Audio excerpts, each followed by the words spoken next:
जय श्री कृष्णा दोस्तों, स्वागत है हमारे चैनल क्विक नॉलेज में। आज के इस वीडियो में हम बात करेंगे साल 2025 मार्च में प्रदोष व्रत कब है। सनातन धर्म में शिव जी की कृपा पाने के लिए प्रदोष व्रत रखने की मान्यता है। यह व्रत हर माह की त्रयोदशी तिथि को रखा जाता है। प्रदोष व्रत के दिन शिव जी और माता पार्वती की विशेष पूजा अर्चना की जाती है और उपवास रखा जाता है।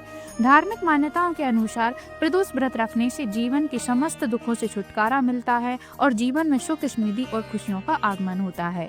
पंचांग के अनुसार फागुन माह के शुक्ल पक्ष में 11 मार्च 2025 दिन मंगलवार को बेहद शुभ योगों में प्रदोष व्रत रखा जाएगा।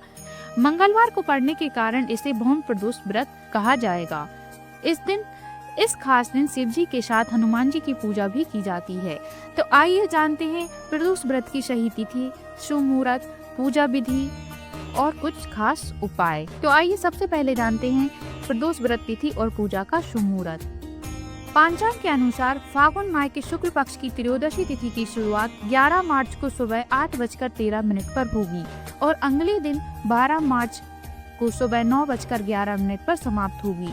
ऐसे में प्रदोष काल पूजा मुहूर्त को ध्यान में रखते हुए 11 मार्च 2025 दिन मंगलवार को भौम प्रदोष व्रत रखा जाएगा। पौराणिक मान्यताओं के अनुसार रोगों से मुक्ति और आरोग्यता का वरदान प्राप्त करने के लिए भौम प्रदोष व्रत रखा जाता है। प्रदोष काल पूजा मुहूर्त इस दिन शाम 6:27 से लेकर 8:53 तक लगभग 2 घंटे 25 मिनट तक प्रदोष काल पूजा का मुहूर्त रहेगा। पंचांग के अनुसार 11 मार्च 2025 को बेहद शुभ योगों में प्रदोष व्रत रखा जाएगा। इस दिन सुकर्मा योग, सामर्थ्य सिद्धि योग का निर्माण हो रहा है। ब्रह्म मुहूर्त सुबह 4:58 से 5:47 तक, अभिजीत मुहूर्त दोपहर 12:07 से 12:55 तक, विजय मुहूर्त दोपहर 2:30 से 3:17 तक, गोधूली मुहूर्त शाम 6:25 से 6:49 तक, अमृत काल 12:33 से अगले दिन 2:15 तक, सामर्थ्य सिद्धि योग 6:35 से अगले दिन 2:15 तक। भौम प्रदोष व्रत पारण मुहूर्त हिंदू धर्म की मान्यताओं के अनुसार प्रदोष व्रत का पारण अगले दिन सूर्योदय के पश्चात करना शुभ माना गया है। भौम प्रदोष व्रत का पारण 12 मार्च 2025 को सुबह 6:34 के बाद किया जाएगा। आइए अब जानते हैं प्रदोष व्रत पूजा सामग्री और पूजा विधि। पूजा सामग्री में बेलपत्र, कच्चा दूध, दही, शहद, आक के फूल, भांग, धतूरा, गाय का घी, दीपक, धूप दीप, दूध से बनी मिठाई, रुई बाती, जल से भरा लोटा, आरती के लिए थाली, प्रदोष व्रत कथा की पुस्तक समेत पूजा की सभी सामग्रियां एकत्रित कर लें। पूजा विधि में प्रदोष व्रत में सुबह जल्दी उठें, स्नान आदि के बाद स्वच्छ कपड़े धारण करें, शिव जी का ध्यान करें और व्रत का संकल्प लें। शिव जी पर जलाभिषेक करें। इसके बाद शिव परिवार की विधिवत पूजा करें। शाम को दोबारा प्रदोष काल में पूजा आरंभ करें। शिवालय जाएं या घर के मंदिर में ही पूजा करें। शिवलिंग पर पंचामृत या जल से अभिषेक करें। शिव जी को बेलपत्र, फल, फूल और निवेद आदि अर्पित करें। अब शिव जी की प्रतिमा के समक्ष दीपक जलाएं, शिव मंत्रों का जाप करें और शिव जी को सफेद मिठाई का भोग लगाएं। अंत में शिव गौरी समेत सभी देवी देवताओं की आरती उतारें। पूजा के दौरान हुई गलती के लिए क्षमा प्रार्थना मांगें। इसके साथ ही भौम प्रदोष के दिन हनुमान जी की पूजा करें, हनुमान मंदिर जाएं और हनुमान चालीसा का पाठ करें। आइए अब बात करते हैं भौम प्रदोष के दिन किए जाने वाले कुछ खास उपाय। भौम प्रदोष के दिन हनुमान जी की पूजा का विशेष महत्व है। ऐसे में आप सुबह जल्दी उठकर स्नान आदि के बाद साफ सुथरे कपड़े पहने। इसके बाद शिव जी और हनुमान जी का ध्यान करें, उन्हें प्रणाम करें। साथ ही इस दिन पर कम से कम 7 बार हनुमान चालीसा का पाठ करें। ऐसा करने से आपके जीवन में सकारात्मक ऊर्जा का संचार बढ़ने लगता है। अगर कोई व्यक्ति कर्ज की समस्या से परेशान है तो इससे मुक्ति पाने के लिए भौम प्रदोष का दिन काफी उत्तम है। ऐसे में आपको इस दिन पर श्रद्धा भाव के साथ 11 बार ऋण मोचक मंगल स्तोत्र का पाठ करना चाहिए। ऐसा करने से आपको कर्ज की समस्या से मुक्ति मिल सकती है। भौम प्रदोष व्रत के दिन लाल रंग की चीजों का दान करना शुभ माना जाता है। इसके लिए आप लाल रंग के वस्त्र, गुड़, लाल मसूर की दाल आदि का दान कर सकते हैं। इसी के साथ भौम प्रदोष व्रत पर काले तिल और क्षमता अनुसार धन आदि दान करने से भी साधक को अच्छे परिणाम मिलने लगते हैं। अपने घर के सदस्यों की खुशहाली और उनकी तरक्की के लिए आज स्नान आदि के बाद सबसे पहले शिव मंदिर जाएं और शिवलिंग पर शुद्ध जल अर्पित करें।